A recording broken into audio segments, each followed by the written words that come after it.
नमस्कार, मैं हूं अनूप नारायण सिंह और आप देख रहे हैं बिहारी खबर के डिजिटल प्लेटफॉर्म को। हमारे साथ हैं तरैया विधानसभा क्षेत्र से हिंदू महासभा के टिकट पर चुनाव लड़ चुके सामाजिक कार्यकर्ता अभिमन्यु सिंह मनीष, और इनसे जानेंगे कि तरैया विधानसभा जो है जहां से कई सारे मंत्री हुए, उसी तरैया से किसी जमाने में राजीव प्रताप रूढ़ी की राजनीतिक यात्रा शुरू हुई, उसी तरैया से डॉक्टर प्रभुनाथ सिंह जैसे लोग चुनाव जीतने के बाद मंत्री बने, रामदास राय बिहार के उच्च शिक्षा मंत्री रहे। उसी तरैया के विकास को लेकर आज भी जनता बाट जोड़ रही है। क्या चुनाव लड़ना, चुनाव जीतना और विकास के बड़े बड़े सपने देखना ही तरैया का भाग्य भविष्य रह गया है? इन्हीं सब तल्ख सवालों के साथ आज हमारे प्रश्न पहर में हैं अभिमन्यु कुमार मनीष जी। अभिमन्यु जी, सबसे पहले आपका स्वागत जी। धन्यवाद अनूप जी। मैं सभी दर्शकों को प्रणाम करता हूं और मैं तरैया से हूं। हिंदू महासभा से मैंने 2015 में चुनाव लड़ा था और तरैया के बारे में मुझे विशेष करके जानकारी है। मेरे पिताजी भी 1980 में चुनाव लड़े थे, उस समय जनता पार्टी था, और पुनः 2015 में मैं चुनाव लड़ा। हमारे यहाँ से सही बात है कि बहुत सारे लोग अच्छे अच्छे पद पे गए, केंद्र सरकार के मंत्री हो या बिहार सरकार के मंत्री हो, और बहुत ऐसा पद है जिस पे तरैया के लोग गए, लेकिन जो विकास होना चाहिए वो नहीं हुआ। तो मेरे समझ से मैं ये मानता हूँ कि हमारे तरैया में एक खास वर्ग है जो लोग चटुकार किस्म के लोग हैं, और उन्हीं चटुकारों के चलते हमारे तरैया का विकास नहीं होता है। उनका एक पूरा टीम है और वो टीम तय करता है कि तरैया में अमुक काम होना है, अमुक काम नहीं होना है। वो चाहे किसी भी पार्टी का हो, मैं उस पर नहीं जाना चाहता।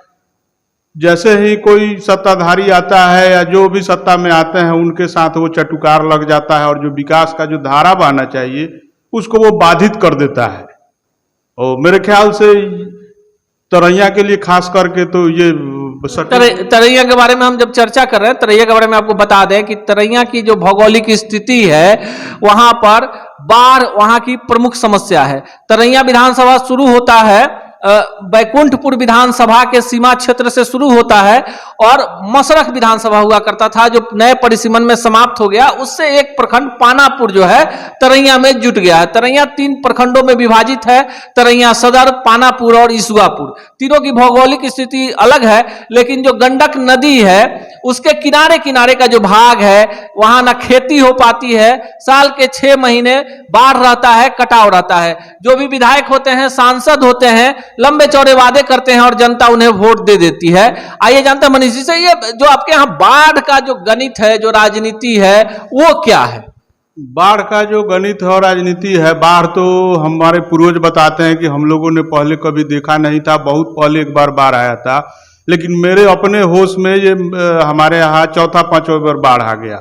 और बाढ़ का इतना भीषण स्थिति रहा कि हजारों घर ध्वस्त हो गया, सैकड़ों लोग मारे गए, और जो भी विकास का मतलब धारा के साथ में आगे आया, विकास का गति जो मिला था वो गति रुक गया। तो गति रुक गया तो इसका सबसे बड़ा कारण है हमारे यहाँ के स्थानीय नेता। जो स्थानीय नेता है चटुकारों से घिरे रहते हैं, चटुकार लोग उनको जो समझाता है वो करते हैं, और ये भी देखते हैं कि चलो भाई हमको तो हम कभी केंद्र सरकार के नाम पे हम राजनीति कर लेंगे और सत्ता में आ जाएंगे, कभी बिहार सरकार के नाम पे सत्ता में, और ऐसा होता भी है। लेकिन स्थानीय मुद्दा यहाँ पे गौण हो जाता है और इसका यही नतीजा होता है। बाढ़ का अभी भी स्थिति जो है सेम वैसा है, वैसा का वैसा ही बना रहता है। उसमें मुझे लगता है कि 5 साल से काम हो रहा है और वो काम कभी पूरा होता ही नहीं है। हजारों नहीं करोड़ों अरबों रुपया उसमें डूब गया और तरह तरह का मतलब लोग दंश झेल रहा है बाढ़ का। तो इसका सारा का सारा जिम्मेवारी हमारे स्थानीय नेता का है, वो सांसद के रूप में हो या विधायक के रूप में हो, जो भी लोग आते हैं बस केवल ये देखते हैं कि इससे मेरा राजनीतिक लाभ नहीं। राजनीतिक लाभ लेने के लिए तो केंद्र सरकार बैठा हुआ है, बिहार सरकार बैठा हुआ है, उसके भरोसे हम सत्ता में तो शामिल हो ही जाएंगे। उसके लिए तो वो निश्चिंत है, पूरे तरह स्वस्थ है कि मोदी जी हैं तो हम सत्ता में दिल्ली जाएंगे, नीतीश जी हैं, भाजपा है तो उसको जोड़ के हम बिहार सरकार में शामिल हो जाएंगे, विधानसभा देख लेंगे।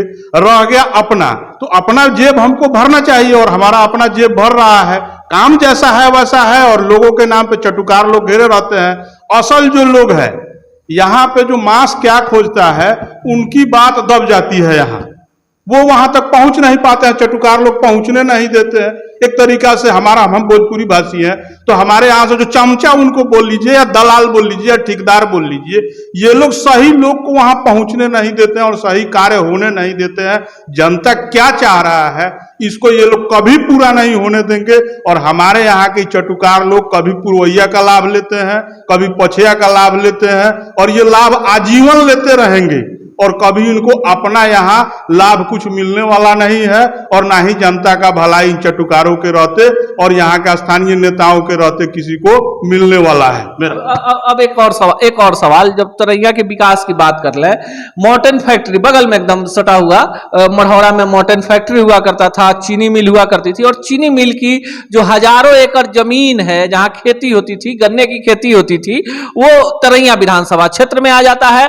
साथ ही साथ जो वहां पे दूध का उत्पादन होता था, जिसे सीधे मॉर्टेन फैक्ट्री खरीदती थी, वो दुग्ध उत्पादक समितियां हुआ करती थी। बिहार में पहली अगर कहीं ये समिति थी तो तरैया विधानसभा क्षेत्र में थी। पहले तरैया जो था सारण लोकसभा, जो छपरा लोकसभा क्षेत्र हुआ करता था, उसका भाग होता था। नए परिसीमन में ये महाराजगंज में आ गया है। आर्थिक हालात की बात करें तो चीनी मिल की जो स्थिति है अब तो समाप्त हो गया। अब उसके जो भवनाशेष हैं, जो मिल की दीवारें हैं, उसका ईंट तक लोग उखाड़ कर ले जा चुके हैं। जो जमीन है अतिक्रमण का शिकार हो गई है। देखिए, आर्थिक रीढ़ की हड्डी कहा जाए तो गन्ने की खेती आपके इलाके की रीढ़ की हड्डी हुआ करती थी, वो गन्ने की खेती समाप्त हो गई। दुग्ध उत्पादक समितियां बर्बाद हो गई। लोगों के करोड़ों रुपए जो चीनी मिल के पास बकाया है, इसको लेकर कभी कभार कोई नेता विधानसभा या लोकसभा में सवाल उठा देता है, लेकिन उन लोग जिन लोगों का पैसा है, कई सारे लोग मर गए, कई सारे लोग जो है भूख से मर रहे हैं, उस पे आपका क्या कहना है?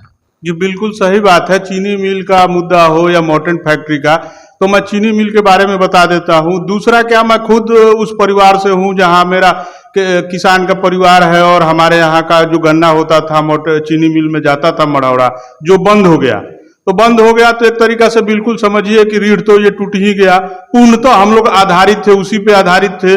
मैं बचपन में कहानी सुनता या देखा भी हूँ, मेरे होश में मेरे सामने बंद हुआ है, तो देखा भी हूँ कि यहाँ पे हम लोग के यहाँ पहले ट्रैक्टर बहुत कम था, बैलगाड़ी से ईख जाता था। वो बैलगाड़ी से ईख जाता था तो लोगों को लगता था कि मेरे यहाँ शादी है, विवाह है, या कोई भी ऐसा कार्य है, पैसा का कार्य है, मेरे पास पुर्जा है, चीनी मिल का पुर्जा है, इसको बेच दूंगा और अपना काम कर लूंगा। लेकिन वो चीज तो बंद हो गया। और एक बात, अगर हम किसी को दोष दें तो आखिर किसको दोष दें? एक जो सत्ताधारी लोग हैं वो दोष देते हैं कि लालू यादव के राज में बंद हो गया। अरे लालू यादव के राज में 15 साल में बंद हो गया, तो 15 साल से तो आप भी हैं, आपने क्या पहल किया? तो मुझे लगता है कि पक्ष और विपक्ष इसको बंद करने के लिए और इसको खत्म करने के लिए दोनों पूर्ण जिम्मेवार है।